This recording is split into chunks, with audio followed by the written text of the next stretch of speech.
The number 1 player in the class of 2013 was Jordan Evans, a midfielder out of Jamesville DeWitt High School, which is right near the school that he would attend college, Syracuse. Evans chose to stay close to home and wear the storied number 22 for the Orange. In high school, the 5'10" midfielder produced from everywhere on the field. Although he was a lefty, his right hand was still very efficient, making him an even deadlier player. Coming to Q's with all the hype in the world around him, it was already going to be a tough time living up to those expectations. For Evans, this amount of hype was never matched. He tallied just 2 points in 11 games as a freshman, just 12 points in 14 games as a sophomore, and had a better 35 in 17 games as a junior. Evans' senior year was his best, cutting down some turnovers, playing attack, and managing to put up a respectable 44 points. I think it's safe to say that while he produced that year, as the number 1 recruit, he definitely performed below expectations. Next up at number 2 is the man that needs no introduction, an attackman from LaSalle College Prep in Philly, Matt Rambo. Rambo would commit to Maryland and was a crucial factor in bringing greatness to the John Tillman era of Maryland lacrosse. Rambo started all but one game in his college career and scored a Maryland record 257 points before Jared Bernhardt broke it in 2021 and Logan Wisnauskas broke it again in 2022. Rambo also won the 2017 Twarton Award. He led the great Run DMC attack line of Dylan Maltz, Rambo, and Colin Heacock, and Maryland made it to 3 national championship appearances, beating Ohio State for the title in the trio's senior year. Rambo had a phenomenal career and is easily regarded as one of the best lefties of the 2010s. The great Rambo went on to star for the MLL Charlotte Hounds before gathering a PLL MVP and making it to 3 PLL championships with the Whipsnakes. Even as the number 2 recruit, Rambo easily exceeded all expectations, and you have to consider him one of the best terps of all time. Also, if you're a lacrosse fan like me, you know the sport doesn't get the media coverage it deserves. So if you like what I'm doing, please take the time to subscribe and share this video with one friend, and together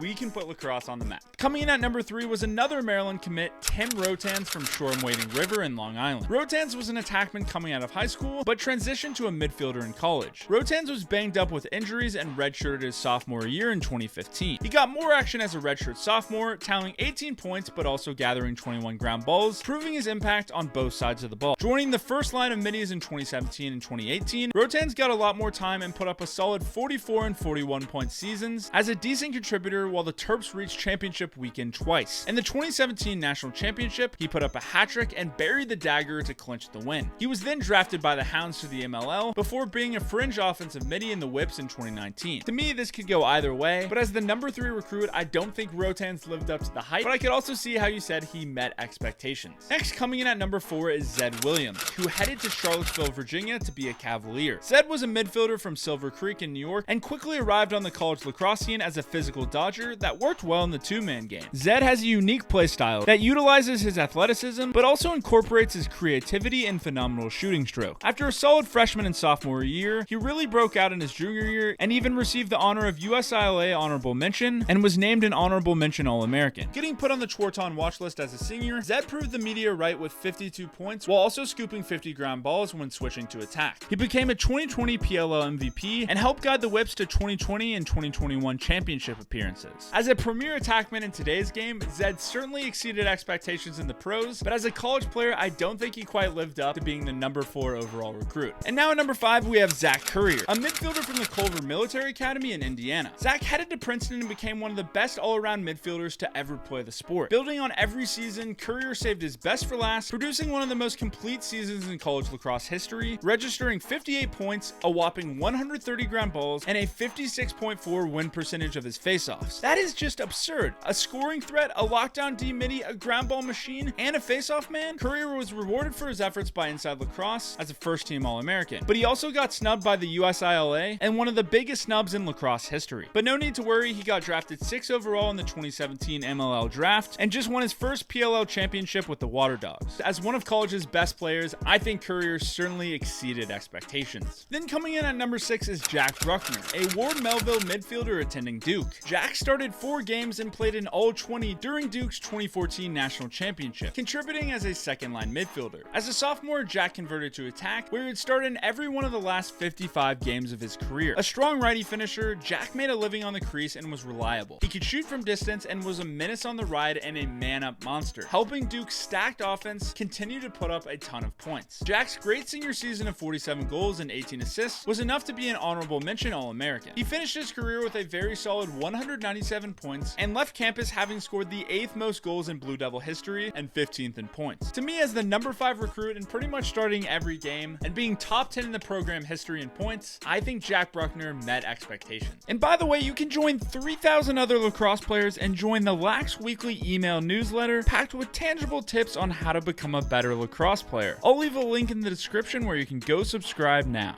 Next at number 7 was Will Reynolds, a poll from the Del Barton School in New Jersey that chose to stay close to home and attend Princeton.